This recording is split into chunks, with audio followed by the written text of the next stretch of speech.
setback, it may also affect the whole world, including India. This is a situation where we are in now. But if a country has adopted healthy fiscal management system reforms, they will be in a better position to face this kind of buffeting from financial crisis happening elsewhere than those countries which have not even done the basic thing like improving the fiscal management system reforms. That's my submission. Thank you very much for your time. Thank you. You will need to stay. Thank you, Dr. Ramamurthy. Now I invite Mr. Alagappan to release the book and Mr. Gopal Srinivasan, Chairman TVS Capital, to come and receive the book, the first copy.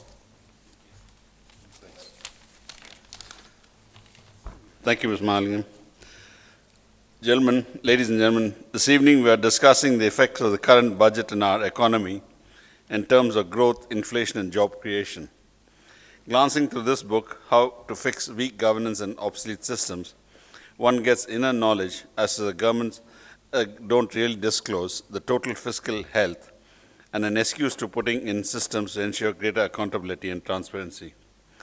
If governments can improve standards of governance, it will create greater investor confidence.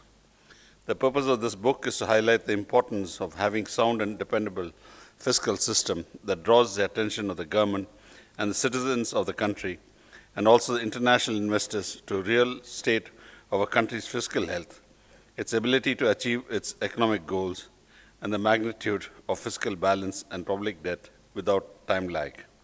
I have pleasure in releasing this book and give the first copy to Mr. Gopal.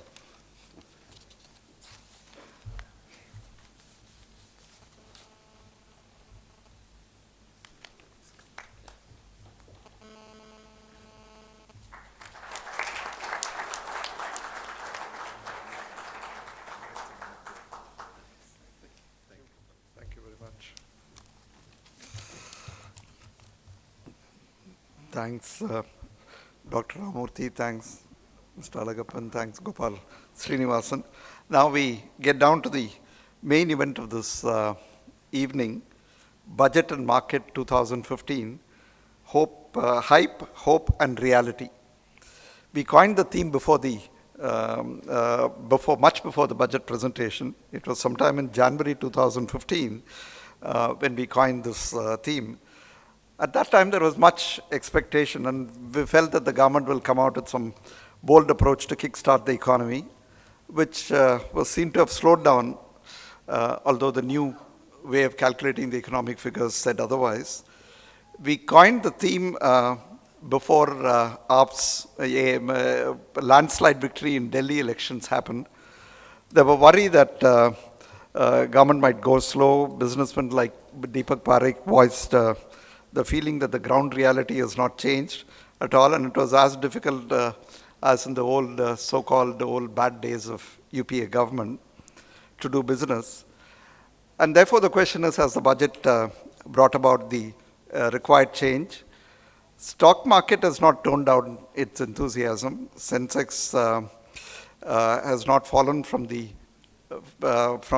heights to which it had gone before the budget day. That as of yesterday, Sensex may not have breached 30,000 and Nifty may not have breached 9,000 as of the close of trading yesterday, but it's almost there, having crossed these milestones sometime earlier this week. Is the economy going in the right direction? Is there anything in the budget that will result in kickstarting the economy? Are we becoming a more responsible country in terms of managing our fisc?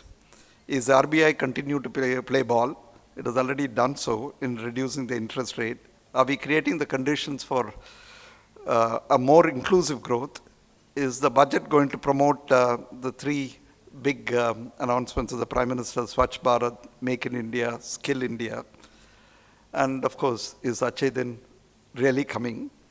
Has this budget been received positively by everyone only because everyone wants the government to succeed and wants to feel good? Is there real substance? So these are some of the questions that will be lingering in all our minds. To have an insight into these aspects, we have amidst us Dr. C. Rangarajan, who will be addressing the gathering. I must tell you that in his comments earlier on the budget, he has not really been impressed with the change of goalpost regarding fiscal consolidation. Now let me introduce Dr. Rangarajan. He is a leading economist, a distinguished former member of parliament, and ex-governor of Reserve Bank of India. He was also the former chairman of Prime Minister's Economic Advisory Council. He is currently the chairman of Madras School of Economics, president of Indian Statistical Institute, and the founding chairman of the C.R. Rao Advanced Institute of Mathematics, Statistics and Computer Science. He was awarded the Padma Bhushan by the President of India in 2002. His illustrious career spanned across decades both in the academic and government institutions in various administrative positions. He has taught at a number of universities and institutions, both at home and abroad, including IIM Ahmedabad, Wharton School of Finance and Commerce, and so on. During his decade-long tenure as Deputy Governor of Reserve Bank of India, he was instrumental in bringing about a number of changes in the credit and financial system in terms of both induction of new instruments and development of new institutions. During his governorship in RBI, he played a role in making monetary policy a flexible instrument of economic policy in achieving growth and price stability. He also gave a major thrust to financial sector reforms, including simplification and deregulation of interest rate structure, reorientation of reserve requirements, strengthening the soundness of banks through prudential norms, and improving the supervision system. Dr. Rangarajan is a professional economist and has written extensively on a variety of issues relating to the economy.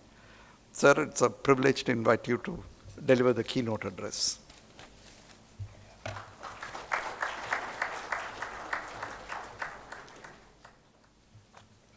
Friends, it gives me very great pleasure to be in your midst this evening and to say a few words on the budget.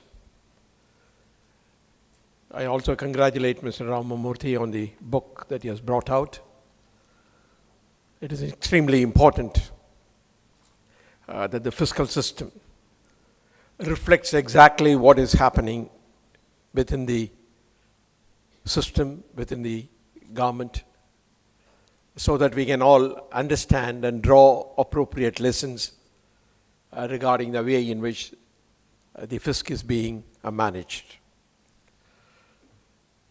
It is almost a week since the budget was presented, and it has been analyzed and dissected. A lot of air time has been spent in the television stations. Each one looks at the budget from his or her own angle. The salaried employee looks at it in terms of how it affects his or her take-home pay. Or the industrialists want to know whether it will help to promote growth or investment, and what it does to the taxation of the companies or the firms. And the industry also is not one homogeneous unit, and there are many segments, and each segment looks at how the taxation measures affect it. I thought I would look at the budget in terms of three dimensions. One, what it does to growth. Two, what does it do to equity? And thirdly, what it does to macroeconomic stability. Growth had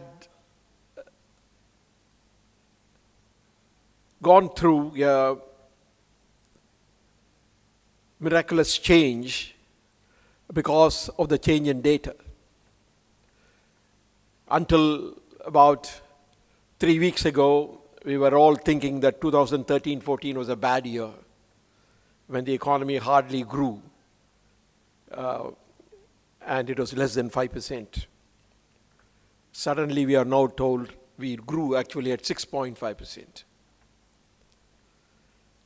And for the current year, it is estimated that the Indian economy is growing at the rate of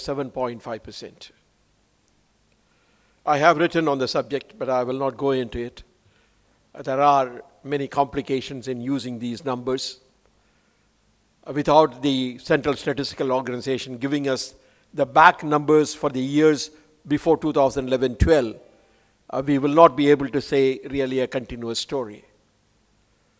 If indeed we grew at 6.5% in 2013-14 and 7.5% in the current year, maybe we grew at 10% in 2007-8.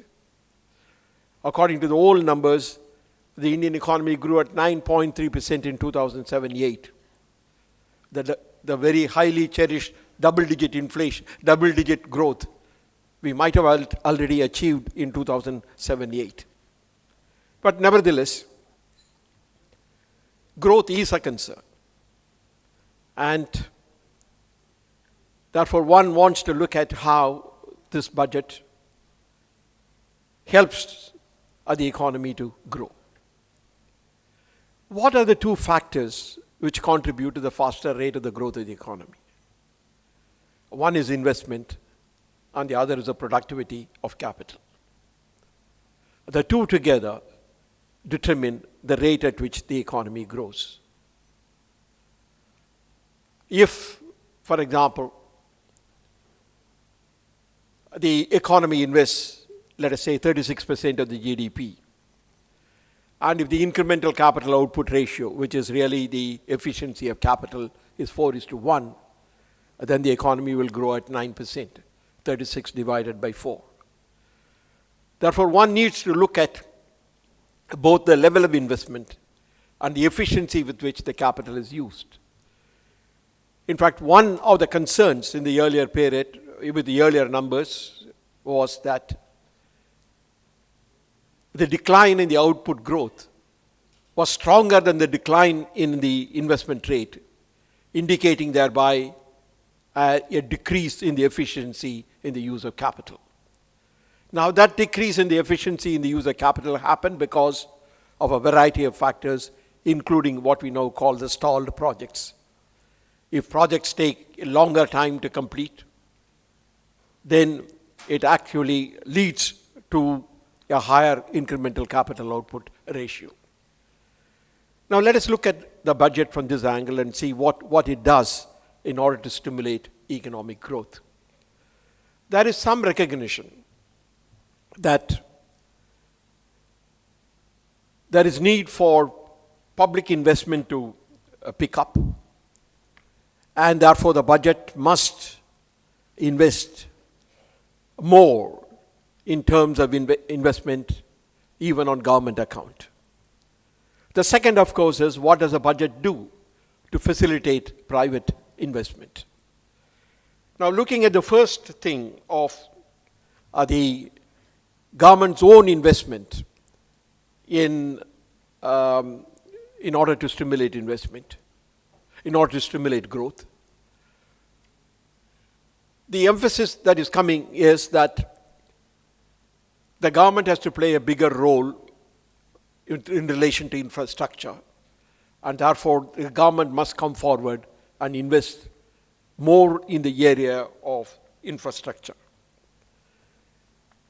Now, this is reflected in the higher allocation for railways and roads of the order of 14,000 crores and 10,000 crores respectively. And the question really is, does the overall capital expenditure of the government of India, has it increased or does it increase as a result of the budget? If you look at the numbers very carefully, you find that the capital expenditure does increase from the revised estimates of 2014-15. But if you look at it in terms of the budget estimates of 2014 and compare it with the budget estimates of 2015-16, there is some increase, but not a very substantial increase. In fact, the capital expenditures of the government of India, according to the budget estimates of 2014-15, was 1.5% of the GDP, 1.7% of the GDP, and it continues to remain at 1.7% of the GDP, even according to the budget of 2015-16. But the revised estimates, of course, show a lower figure of 1.5% of the GDP. But please remember once again, look at these numbers.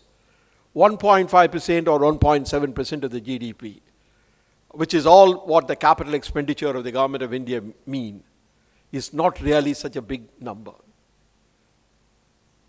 Corporate investment today constitutes 11% of the GDP. Therefore, while it is welcome that the government has decided to increase the capital expenditure as a proportion of GDP and made larger allocations, let us also understand that it has only a limited significance. It can act as a catalyst. Certainly, larger investment in railways and roads will stimulate a large number of industries, manufactured goods, as well as cement and in many other areas. But the capital expenditures of the government of India are again not very clearly investment. In fact, according to the budget classification, the capital expenditures also include loans and all that. It is not directly investment. Therefore, there is some problem in equating the capital expenditure exactly with investment. But nevertheless, I would say it is a welcome step. At a time when the economy needs a fast recovery, some stimulus on the part of the government is welcome, and therefore the greater allocation of funds for the purpose of public investment is a step in the right direction. What does the budget do to facilitate private investment? A number of measures under various heads can be looked at, which will have the effect of stimulating the private investment. The first and the most important thing is the setting up of what they call the National Investment and Infrastructure Fund. The allocation to this could be substantial. And this fund is to be utilized in providing equity or other forms of assistance to infrastructure companies. Certainly, this is a step in the right direction because to promote infrastructure is fundamental, is imperative in terms of a faster economic growth, and therefore this could work. But I will come back to what an alternative could be. The tax-free bonds for roads and railways, which had been suggested, is also a good idea. It will raise funds, and it will also give to investors an important financial instrument which is tax-free. There is a lot of emphasis in the budget on stimulating investment, raising the production of small and medium enterprises.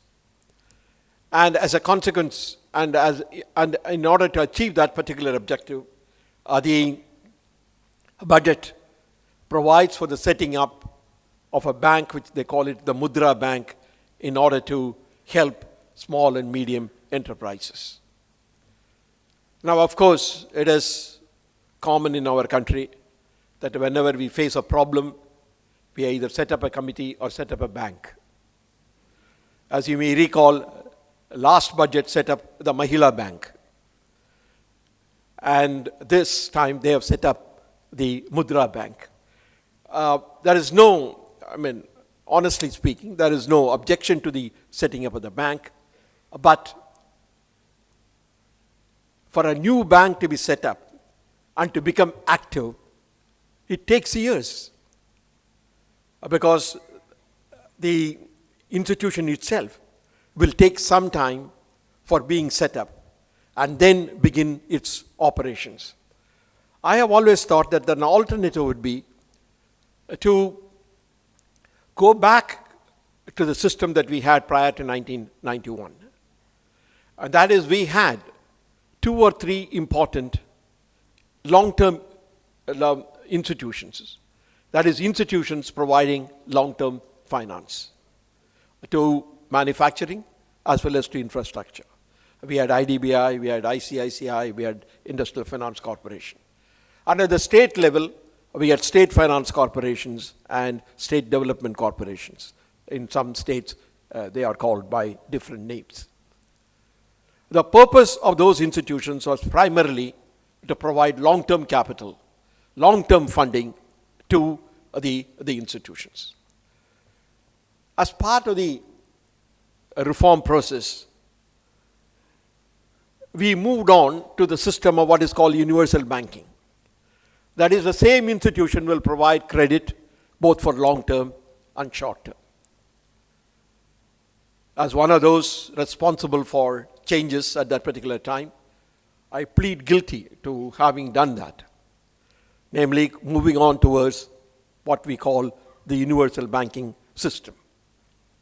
The banks have done well. I mean, I'm not saying that they